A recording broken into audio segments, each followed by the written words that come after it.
Lights का क्या अर्थ होता है ये आज की इस वीडियो में समझ लेते हैं। लाइट्स का कई तरीके से इस्तेमाल किया जा सकता है।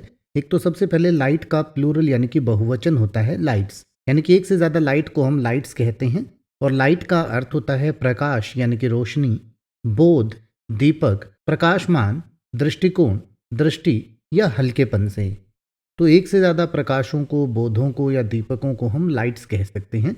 इसके अलावा लाइट का इस्तेमाल वर्ब के रूप में भी किया जाता है। तो वर्ब के रूप में लाइट का इस्तेमाल जब हम प्रेजेंट इंडेफिनिट टेंस में ही, शी, इट या सिंगुलर थर्ड पर्सन के साथ करते हैं तो रूल के अकॉर्डिंग उसके साथ एस लगाते हैं, जिससे लाइट्स बनता है। और लाइट्स का मतलब होता है लाइट करता है या करती है। और लाइट का मतलब होता है वर्ब के रूप में रोशनी होना या रोशनी करना, प्रकाश होना या प्रकाश करना या प्रकाशमान होना। तो लाइट्स का मतलब हुआ कि रोशनी होती है या रोशनी करता है या करती है।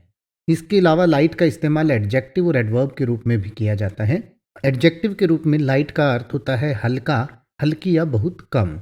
इसके अलावा एडवर्ब के रूप में लाइट का अर्थ होता है बहुत मामूली सी मात्रा में, यानी कि बहुत थोड़ी मात्रा में कोई चीज़ हो तो उसको हम लाइट कहते हैं।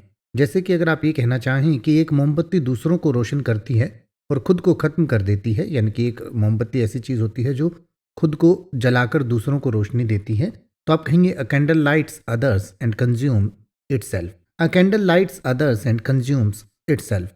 या अगर आप ये कहना चाहें कि ये लाइटें उस जगह को बहुत अच्छे से दिखाती हैं, तो आप कहेंगे these lights show the place of very nicely. These lights show the place of very nicely. अब आप ऐसे ही किसी भी वर्ड का मतलब हिंदी और इंग्लिश में YouTube पर सर्च कर सकते हैं। आपको मेरी वीडियो मिल जाएगी जिसमें आप बिना किसी फालतू बकवास के सीधा उस वर्ड का मतलब समझ पाएंगे। तो ऐसी ही वीडियोस को देखते रहने के लिए चैनल को सब्सक्राइब करें और बेल आइकन को प्रेस करें।